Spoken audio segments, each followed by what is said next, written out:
ഭക്ഷണം കഴിക്കാതിരിക്കലാണ് അല്ലെങ്കിൽ പട്ടിണി കിടക്കലാണ് ഡയറ്റ് എന്നാണ് നമ്മുടെ നാട്ടിലൊരു സാധാരണ കൺസെപ്റ്റ്. ഒരാൾ എന്തെങ്കിലും കുറച്ചു നേരം ഭക്ഷണം കഴിക്കാതിരിക്കുമ്പോൾ ഓ ഡയറ്റ് ചെയ്യണോ എന്ന ചിന്താഗതിയാണ് നമ്മുടെ നാട്ടിലുള്ളത്. എന്നാൽ മനസ്സിലാക്കേണ്ട ഒരു കാര്യം, ഡയറ്റ് എന്നാൽ നാം കഴിക്കുന്ന ഓരോ ഭക്ഷണവും നാം കുടിക്കുന്ന വെള്ളവും തന്നെയാണ് ഡയറ്റ്. ഒരു പ്രത്യേക കാരണങ്ങൾ കൊണ്ട് അല്ലെങ്കിൽ പ്രത്യേകിച്ച് എന്തെങ്കിലും ഒരു മാറ്റം അല്ലെങ്കിൽ അസുഖ കാരണങ്ങൾ കൊണ്ടോ നമ്മൾ ഡയറ്റിനെ അല്ലെങ്കിൽ നമ്മുടെ ഭക്ഷണ രീതിയെ ഒന്ന് ക്രമീകരിക്കുകയാണെങ്കിൽ ആ ക്രമീകരണത്തെയും ഡയറ്റ് എന്നാണ് പറയുന്നത്. അല്ലാതെ പട്ടിണി കിടക്കലോ മറിച്ച് ഭക്ഷണം കഴിക്കാതിരിക്കലോ അല്ല ഡയറ്റ്. ജീവിതശൈലി രോഗങ്ങൾക്കാണല്ലോ നാം പലപ്പോഴും ഡയറ്റ് ചെയ്യുന്നത്. ആ സമയങ്ങളിൽ പലപ്പോഴും നമ്മൾ ഭക്ഷണം കഴിക്കാതിരിക്കാറാണ്, അല്ലെങ്കിൽ ഉള്ള ഭക്ഷണത്തൊക്കെ കട്ട് ഓഫ് ചെയ്യാറാണ്. മറിച്ച് നമ്മൾ ഹാബിറ്റോസ് കെയറിൽ ചെയ്യുന്നത് ജീവിതശൈലി രോഗങ്ങളായതുകൊണ്ട് തന്നെ ഒരു വ്യക്തിയുടെ ജീവിതശൈലി എങ്ങനെയാണെന്ന് മനസ്സിലാക്കി അത് അവർ എഴുന്നേൽക്കുന്നത് മുതൽ ഉറങ്ങുന്ന വരെയുള്ള ഒരു ദിവസത്തെ ദിനചര്യകൾ മൊത്തം അസസ് ചെയ്തിട്ട് അത് നമുക്ക് മാറ്റാൻ പറ്റുന്ന ഭാഗങ്ങളുണ്ട്, മാറ്റാൻ പറ്റാത്തതെന്ന് വെച്ചാൽ ഒരാൾ ജോലിക്ക് പോകുന്നത് 9 മണിക്കാണെങ്കിൽ നമുക്ക് ഒരിക്കലും മാറ്റാൻ പറ്റില്ല, അത് ഫിക്സഡ് ആണ്. പക്ഷെ അയാൾ ജോലിക്ക് പോയി അവിടുന്ന് ജോലി കഴിയുന്ന വരെയുള്ള സമയങ്ങൾക്കിടയിലുള്ള ചില സമയങ്ങളിൽ നമുക്ക് മാറ്റം കൊണ്ടുവരാൻ പറ്റുന്നതുണ്ടാവും. അപ്പം ഇങ്ങനെ മാറ്റാൻ പറ്റുന്ന കാര്യങ്ങളിൽ മാറ്റം വരുത്തിക്കൊണ്ട്, അത് മനസ്സിലാക്കി മാറ്റം വരുത്തിക്കൊണ്ട് ജീവിതശൈലിയിൽ മോഡിഫിക്കേഷൻസ്, മാറ്റങ്ങൾ വരുത്തിക്കൊണ്ട് തന്നെ തിരിച്ചു പിടിക്കുന്ന രീതിയാണ് ഹാബിറ്റോസ് കെയറിൽ ചെയ്യുന്നത്. അപ്പോൾ ഈ ഡയറ്റ് ഇങ്ങനെ മാറ്റങ്ങൾ വരുത്തി കഴിഞ്ഞാൽ നിങ്ങൾക്ക് ഒരു ദിവസം കൊണ്ടോ അല്ലെങ്കിൽ അത് എങ്ങനെ ഫോളോ ചെയ്യാൻ പറ്റും? കാരണം ഒരാൾ നടന്നു പോയിക്കൊണ്ടിരുന്ന പാതയിൽ പെട്ടെന്ന് പുതിയൊരു കാര്യമാണ്, അങ്ങനെയല്ല. മറിച്ച് മെല്ലെ മെല്ലെ ആളിന് മനസ്സിലാക്കി കൊടുത്ത് സിറ്റുവേഷൻ എങ്ങനെയാണെന്ന് മനസ്സിലാക്കിയതിന് ശേഷം മെല്ലെ മെല്ലെ ഒരു കുട്ടി എങ്ങനെയാണോ നടന്നു തുടങ്ങുന്നത് അതുപോലെ മെല്ലെ മെല്ലെ ഈ ജീവിതശൈലിയിലെ മാറ്റങ്ങളിലേക്ക് വരിക ചെയ്യുന്നത്. അല്ലാതെ നാളെ മുതൽ ഇങ്ങനെയാണ് അല്ലെങ്കിൽ നാളെ മുതൽ നിങ്ങളുടെ ജീവിതശൈലി ഇങ്ങനെയാണ് എന്ന രീതിയിലല്ല. മറിച്ച് മെല്ലെ മെല്ലെ നമ്മൾ അതിനെ മനസ്സിലാക്കി നമ്മുടെ മനസ്സിനെ ബോധ്യപ്പെടുത്തിക്കൊണ്ട് അങ്ങനെ ചെയ്യുമ്പോൾ കാര്യമുള്ളൂ. അല്ലെങ്കിൽ എന്താ സംഭവിക്കുക, ഓട്ടോമാറ്റിക്കായിട്ട് വേറെ സാഹചര്യങ്ങൾ വരുമ്പോൾ നമ്മൾ അതൊന്ന് ഒഴിഞ്ഞു മാറിപ്പോകും, അല്ലെങ്കിൽ ഇറ്റ് വിൽ ബി ബോറിങ്, അല്ലെങ്കിൽ നമുക്കത് മടുപ്പ് വന്ന് തുടങ്ങും. എത്ര കാലം ഡയറ്റ് ചെയ്യണമെന്നുണ്ട് നമുക്ക് എപ്പോഴും ഉള്ളതാ, ഈ ഡയറ്റ്, ഈ അസുഖം മാറാൻ എത്ര കാലം ചെയ്യണമെന്നുള്ളത് അത് ഓരോ വ്യക്തിക്കനുസരിച്ചാണ്. പക്ഷെ നമ്മൾ എപ്പോഴും പറയും മിനിമം 3 മാസം നിങ്ങളിത് ഫോളോ ചെയ്യണമെന്നാണ്. ഏത് അസുഖത്തിന് വേണ്ടിയാണെങ്കിലും അല്ലെങ്കിൽ ഏത് ജീവിതശൈലി കറക്ഷന് വേണ്ടിയാണ് നിങ്ങൾ ഡയറ്റ് ചെയ്യുന്നതെങ്കിൽ പോലും നിങ്ങളത് മിനിമം 3 മാസം ചെയ്യണം. എന്നാൽ മാത്രമേ നമുക്ക് ആ ഒരു വ്യക്തിയെ അസസ് ചെയ്യുന്നതിൽ പക്കാ കറക്റ്റായിട്ട്, കാരണം ആദ്യത്തെ ഒരു 1.5 മാസം അല്ലെങ്കിൽ 2 മാസം എന്ന് പറയുന്നത് നമ്മൾ മെല്ലെ മെല്ലെ നടന്ന് പിച്ച വെച്ച് തുടങ്ങുന്ന സമയമായിരിക്കും. ആ 1.5-2 മാസം കഴിയുമ്പേ ഉള്ളൂ യഥാർത്ഥത്തിൽ നമ്മൾ ആ ഒരു പുതിയൊരു ജീവിതത്തിലേക്ക് കടക്കുന്ന ഒരു അവസരം വരുള്ളൂ. പിന്നെ നിങ്ങൾക്കറിയാം, സൈക്കോളജിക്കലി നമ്മൾ പറയാറുണ്ട് 21 ദിവസം ഒരാളുടെ ശീലം അതായിരിക്കും പിന്നെ അയാൾ 21 ദിവസം ഒരു കാര്യം ഫോളോ ചെയ്യണം, അത് അയാളുടെ ജീവിതശൈലിയായി മാറുമെന്ന്. അപ്പോൾ പിന്നീടുള്ള ലാസ്റ്റ് 1 മന്ത് ആയിരിക്കും യഥാർത്ഥത്തിലുള്ള ആ ഒരു മാസം, നമ്മുടെ ഒരു പുതിയ രീതിയിലുള്ള സമയം. ഡയറ്റ് ചെയ്തു കഴിഞ്ഞാൽ അല്ലെങ്കിൽ ഡയറ്റ് നിർത്തി കഴിഞ്ഞാൽ അല്ലെങ്കിൽ കാലാകാലം ഡയറ്റ് തുടരേണ്ടി വരില്ലേ എന്നുള്ളൊരു ചോദ്യം എപ്പോഴും നമ്മുടെ മനസ്സിലുണ്ടാകുന്ന ഒരു ഉത്കണ്ഠയാണത്.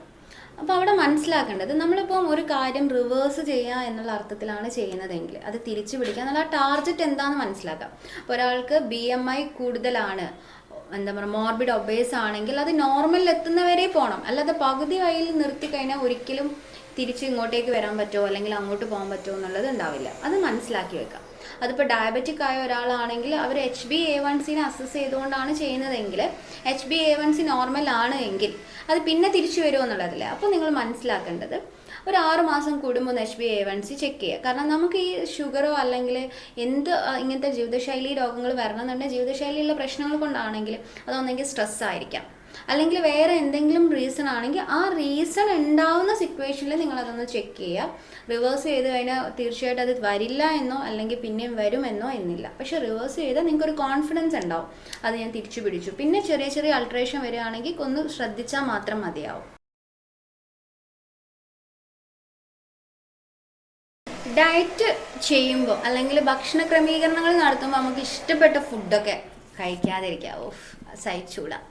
ഇങ്ങനൊരു ആറ്റിറ്റ്യൂഡാണ് നമുക്ക് എപ്പോഴും ഉണ്ടാകുന്നത്. മനസ്സിലാക്കുക, ഇഷ്ടമുള്ള ഭക്ഷണങ്ങളെ മാറ്റി നിർത്തുക എന്നുള്ളൊരു ഓപ്ഷനല്ല ഡയറ്റ്. മറിച്ച് ഇഷ്ടമുള്ളത് കഴിച്ചുകൊണ്ട് തന്നെ, പക്ഷേ അധികമാവാത്ത രീതിയിൽ കഴിച്ചുകൊണ്ട് തന്നെയാണ് ഡയറ്റ് ചെയ്യേണ്ടത്. അല്ലാതെ കംപ്ലീറ്റ് മാറ്റി നിർത്തി, ഇപ്പോൾ ഷുഗറുള്ള ഒരാൾ അരിഭക്ഷണം മൊത്തമായിട്ട് ഒഴിവാക്കുന്ന ഒരു അവസ്ഥയല്ല. മറിച്ച് അരിഭക്ഷണം വേണം, പക്ഷെ അത് കഴിക്കേണ്ട രീതിയിൽ കഴിച്ചുകൊണ്ട് തന്നെ, എന്നാൽ അധികമല്ലാത്ത രീതിയിൽ കൺട്രോൾ ചെയ്യേണ്ടതിന് പകരം കൺട്രോൾ ചെയ്ത് അതിനെ സബ്സ്റ്റിറ്റ്യൂട്ട് ചെയ്യും. ഇതിനാദ്യം വേണ്ടത് മാനസികമായിട്ടുള്ളൊരു ആക്സെപ്റ്റൻസ് ആണ്. അല്ലെങ്കിൽ എന്തിനു വേണ്ടിയാണ് നാം ചെയ്യുന്നത് എന്നുള്ളൊരു മനസ്സിനെ തൃപ്തിപ്പെടുത്തിക്കൊണ്ട് വേണം ഡയറ്റ് ചെയ്യേണ്ടത്.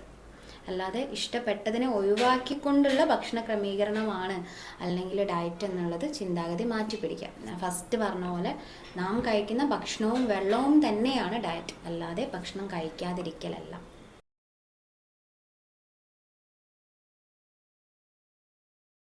ജീവിതശൈലി രോഗങ്ങൾക്ക് ഡയറ്റ് ചെയ്യുമ്പോൾ മെഡിസിൻസ് ലൈഫ് ലോങ് കഴിക്കണം എന്ന ഒരു ചിന്ത നമുക്കുണ്ട്. ഡയറ്റ് ചെയ്യുമ്പോൾ അല്ലെങ്കിൽ മെഡിസിൻസ് ജീവിതകാലം മൊത്തം കഴിക്കണം എന്നുള്ളത്. ആ മെഡിസിൻസ് നിർത്താൻ പറ്റുമോ എന്നുള്ളതാണ്. മെഡിസിൻസ് മെല്ലെ മെല്ലെ ടാപ്പർ ചെയ്തുകൊണ്ട് നമുക്ക് നിർത്താവുന്നതാണ്. അത് നമ്മുടെ ഒരു എന്താ പറയുക, വിൽ പവർ പോലെ ഇരിക്കും. നമുക്കിപ്പം ഷുഗർ ആയ ഒരാൾ അല്ലെങ്കിൽ ഡയബറ്റിക് ആയ ഒരാൾ HbA1c ഞാൻ ഫസ്റ്റ് പറഞ്ഞ പോലെ അസസ് ചെയ്ത് അത് 3 മാസം കൊണ്ട് നോർമലിൽ വന്നു, അല്ലെങ്കിൽ 6 മാസം കൊണ്ട് നോർമലിൽ വരുമ്പോൾ മെല്ലെ ആയിട്ട് നമുക്ക് മെഡിസിൻ ടാപ്പർ ചെയ്ത് നിർത്താം. വൺസ് നിർത്തിക്കഴിഞ്ഞാൽ പിന്നെ റീസ്റ്റാർട്ട് ചെയ്യേണ്ടി വരുമോ എന്നുള്ളത് ഞാൻ നേരത്തെ പറഞ്ഞതുപോലെ തന്നെ ഒരു 6 മാസം കൂടും, അല്ലെങ്കിൽ വല്ല സ്ട്രെസ്സും വരുന്ന സമയത്ത് അത് ഒന്ന് മെയിൻറ്റെയിൻ ചെയ്ത് കൊണ്ടുപോകുക എന്നുള്ളതേ ഉള്ളൂ. അല്ലാതെ മെഡിസിൻ തീരെ ജീവിതശൈലി രോഗങ്ങൾക്ക് കഴിക്കേണ്ട ആവശ്യമേ ഇല്ല എന്നല്ല.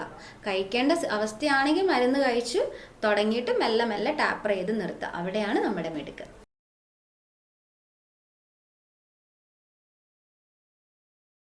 ടൈപ്പ് 2 ഡയബറ്റിക് ആണെങ്കിൽ നമുക്ക് ഉറപ്പായിട്ടും മെഡിസിൻസ് ആണ് വ്യക്തി എടുക്കുന്നതെങ്കിൽ, മെഡിസിൻസ് എടുത്തുകൊണ്ടിരിക്കുന്ന വ്യക്തിയാണെങ്കിൽ ഉറപ്പായിട്ടും നമുക്ക് മെഡിസിൻസ് നിർത്തി നോർമൽ ലൈഫിലേക്ക് വരാൻ പറ്റും.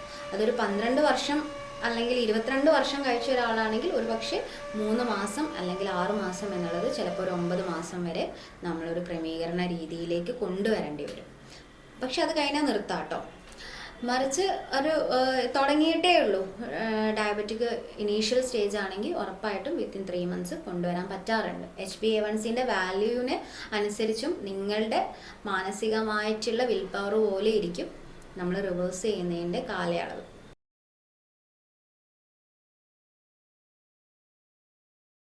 പിന്നെ ഇൻസുലിൻ എടുക്കുന്നവരാണെങ്കിൽ ഇൻസുലിൻ്റെ അളവ് ഇനീഷ്യലി കുറച്ച് കൊണ്ടുവന്ന് അത് പിന്നെ മെഡിസിനിലേക്ക് ആക്കിയിട്ട് വേണം നമ്മൾ നോർമലിലേക്ക് കട്ട് ഓഫ് ചെയ്തിട്ട് വരാനും.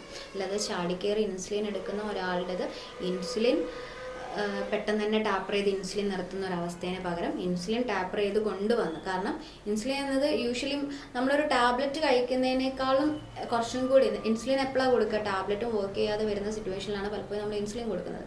അപ്പോൾ ആ ഇൻസുലിൻ്റെ അളവുള്ള നമ്മൾ തിരിച്ച് അതേ വഴിയിലൂടെ തന്നെയാണ് ഇൻസുലിൻ മെല്ലെ ടാപ്പർ ചെയ്ത് കൊണ്ടുവന്ന് ടാബ്ലറ്റിലെത്തി അത് ടാപ്പർ ചെയ്ത് കൊണ്ടുവന്ന് നോർമലിലേക്ക് കൊണ്ടുവരിക ചെയ്യേണ്ടത്. അല്ലാതെ ചാടിക്കയറി തന്നെ ഇൻസുലിൻ സ്റ്റോപ്പ് ചെയ്യാന്ന് പറയുമ്പോൾ പലപ്പോഴും അതിനൊരു അഡ്വേഴ്സ് എഫക്റ്റ് വരാറുണ്ട്. കാരണം ഡയറക്റ്റ് സപ്ലിമെൻ്റ് ഇൻസുലിൻ ആയതുകൊണ്ടാണ് അവിടെ.